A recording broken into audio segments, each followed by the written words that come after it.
Good evening my dear students. ये video उन students के लिए है जो ट्रांसलेशन करते समय, हिंदी टू इंग्लिश ट्रांसलेशन करते समय उनको ये नहीं मालूम कि कहां पर हम हु का यूज करें, कहां पर हम हुज का यूज करें और कहां पर हम हुम का यूज करें। तो आप, अगर आपको ये नहीं मालूम है कि हु, हुज, हुम का यूज कहां करना है, आपको ये नहीं मालूम है कहां पर हमें विच का यूज करना है, आपको ये नहीं मालूम है कि व्हाट को क्या के अलावा भी और किन किन जो है भाव में इनका यूज किया जाता है, तो आप समझने का प्रयास करो। बस 5 मिनट हमें दो और मैं आज आप लोगों को हु, हुज, हुम और विच और व्हाट पर ऐसी एकदम जबरदस्त ट्रिक देने जा रहा हूं। क्लियर? तो मैं हूं आपका कुलदीप सर और आप देख रहे हैं एलएसडी इंग्लिश क्लासेस। और देखो एक बात है, लास्ट में अगर वीडियो अच्छा लगे तो इसे लाइक भी करना, अपने फ्रेंड्स के पास शेयर भी करना और हमारे चैनल को सब्सक्राइब भी करना। पहले आप देखो क्या मैं जो पढ़ा रहा हूं वो आपके लायक है या नहीं है, तो समझने का प्रयास करो भाई।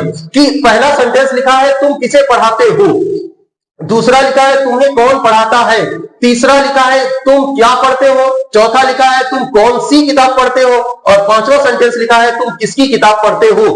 अब दोस्त, अगर आपको ये सारे सेंटेंस मालूम है तो भी देख लेना और अगर आपको नहीं मालूम है तो भी देख लेना इनमें किनका कैसे यूज किया जाता है। तो समझने का प्रयास करो भाई।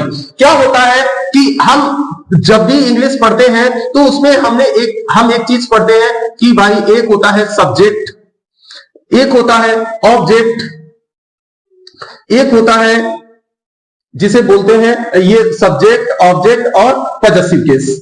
अब एक बात, पजेसिव केस और सब्जेक्ट हो गया, ऑब्जेक्ट हो गया और पजेसिव केस हो गया, तो इसको भी सब्जेक्टिव केस लिख लेते हैं, सब्जेक्टिव केस, इसको भी ऑब्जेक्टिव केस।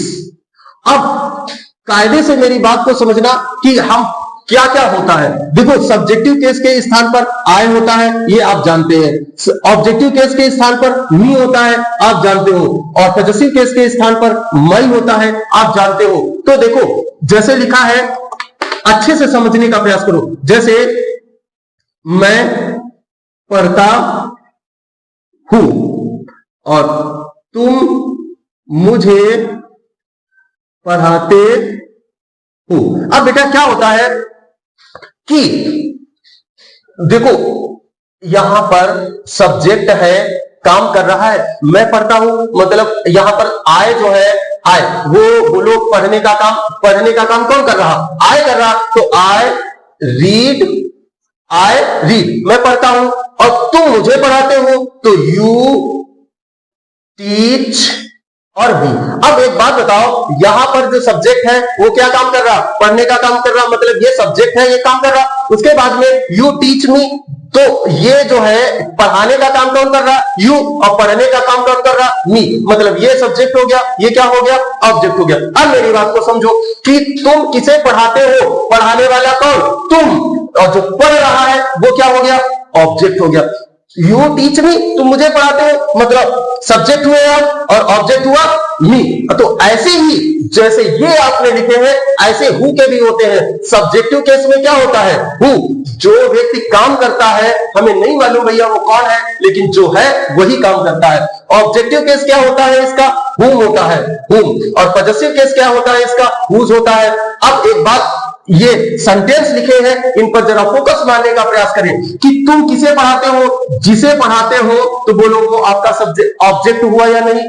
तो आपको लिखना कैसे है भाई? सबसे पहले क्या होता है कि आप लगाते हो WH फैमिली, WH फैमिली, उसके बाद में आप लगाते हो HV, उसके बाद में सब्जेक्ट लगाते हो, फिर आप वर्ब लगाते हो, अदर वर्ड्स और क्वेश्चन मार्क। बोलो ऐसे ही तो सेकंड टाइप इंट्रोगेटिव बनता है ना।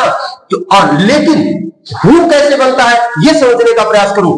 हु का सबसे पहले आपने लगाया सब्जेक्ट, उसके बाद में लगाया आपने वर्ब और फिर लगाया अदर वर्ड। बोलो ऐसे ही तो आय, ये हो गया आप सब्जेक्ट, ये हो गया आपका वर्ब, और यहां पर अगर लिखा हो किताब, तो मैं किताब पढ़ता हूं तो यहां पर लिख दो किताब।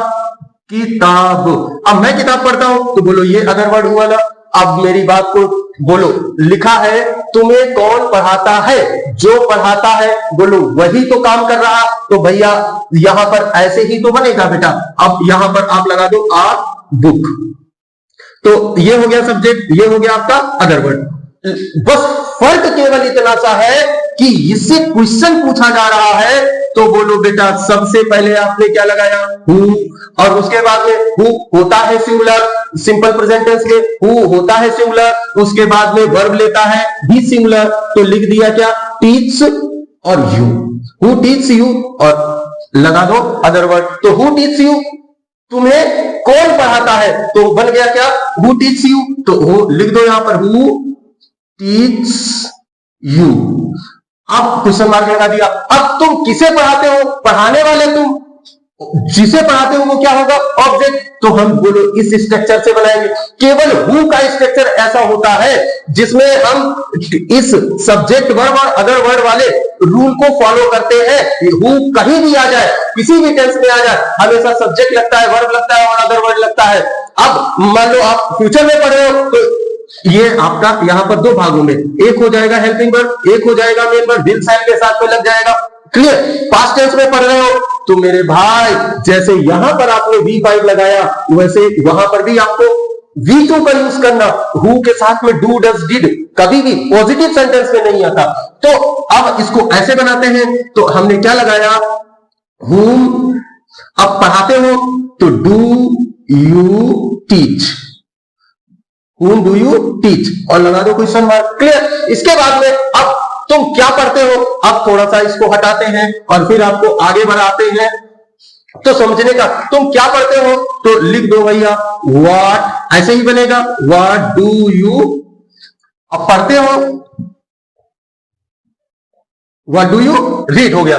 लेकिन ये एक सेंटेंस है, देखो तुम कौन सी किताब पढ़ते हो, तुम किसकी किताब पढ़ते हो, तो एक सेंटेंस पहले ये भी देख लेते हैं, तुम किसकी किताब पढ़ते हो। अब देखो बेटा ये तीन वर्ड जो है ना, ये तीन वर्ड ये पर्सन के लिए यूज किए जाते हैं, ये पर्सन का पोजीशन दिखाएगा, ये देखो एक बात और समझो, ये पर्सन का भी पोजीशन दिखाता है और ये थिंग का भी पोजीशन दिखाता है, और ऐसे ही whom जो होता है, whom हमेशा इस who का ऑब्जेक्ट होता है तो पर्सन के लिए आता है। तो तुम किसकी किताब पढ़ते हो, जिसकी भी किताब पढ़ते होगे वो व्यक्ति होगा या नहीं, तो आपने क्या लगाया, तो व्यक्ति होगा, तो whose आपने लिखा क्या यहाँ पर, whose। अब यहाँ पर एक बात आप याद रखें, जब भी आप whose का यूज करें उसके साथ में नाउन का यूज करते हैं, क्यों, क्योंकि भाई किसकी किताब जो है वो एक साथ आएगा, ये नहीं कि किसकी यहां लिखा किताब कहीं और लिख दिया, तो किसकी, whose book, अब whose book लिखा तो यहां पर ये है नाउन और ये काम करेगा आपका एडजेक्टिव का, तो adjective whose book do you read, whose book do you read। अब इस वाले पर फोकस मारते हैं और अच्छे से समझना बेटा, क्या होता है ना कि which का यूज हम वस्तु के लिए करते हैं, आप जानते हो, बहुत अच्छी बात है। अगर हमें बताना है कौन सा सी, तो हम ऐसी कंडीशन में हम विच का यूज करते हैं, लेकिन एक और वर्ड होता है, शायद आप पता हो शायद आपको ना पता हो, वो याद कर लो, व्हाट। अगर ये देखो आपकी है क्या, हेल्पिंग वर्ब, और हेल्पिंग वर्ब है तो इससे पहले, हेल्पिंग वर्ब से पहले या तो नाउन आता है या प्रोनाउन आता है, क्योंकि व्हाट नाउन नहीं है तो ये क्या है आपका प्रोनाउन है। प्रोनाउन भी कौन सा, इंटरोगेटिव प्रोनाउन, और ऐसे ही व्हाट का यूज इसके साथ में यहां पर लगा दो नाउन। क्लियर, अब ये हो गया आपका एडजेक्टिव। अब ये दोनों क्या हो गए, विच भी एडजेक्टिव हो गया और व्हाट भी एडजेक्टिव हो गया। ऐसी कंडीशन में इनका मीनिंग चेंज हो जाता है नाउन लगने से, और इनका मीनिंग हो जाता है कौन सा, सी और से, मतलब इसका मीनिंग हो जाएगा कौन सा, सी से, कौन सा, कौन सी, कौन से। तो अब आप इसको ट्रांसलेट करोगे तो यूज होगा, अब चाहे आप यहां पर विच का यूज करो और चाहे आप यहां पर व्हाट का यूज करो और इसके आगे लगा दो बुक। तुम कौन सी किताब पढ़ते हो, मतलब यहां पर व्यक्ति की बात नहीं हो रही, यहां पर वो जो किताब है उसी की क्वालिटी या उस किताब का नाम की बात हो रही है। तो यहां पर थिंग की बात हो रही है तो हमने विच बुक या व्हाट बुक लगा दिया, और अब लिख दो डू यू रीड। अब which book do you read या what book do you read, तो ऐसी कंडीशन में जब ये एडजेक्टिव हो जाता है तो इसका मीनिंग चेंज हो जाता है। अब आपको अगर ये वीडियो अच्छा लगा है तो भैया लाइक जरूर मारना और सब्सक्राइब जरूर करना, क्योंकि ऐसा ही कुछ ना कुछ रोज आपके लिए बेहतर मैं लेके आता हूं जो आपको हर YouTube चैनल पे नहीं मिलेगा। क्लियर, तो फिर मिलते हैं अगले वीडियो में ऐसा ही कुछ धमाल लेकर के बढ़िया सा। ठीक है, तो ये वीडियो देखने के लिए आप लोगों का बहुत बहुत धन्यवाद।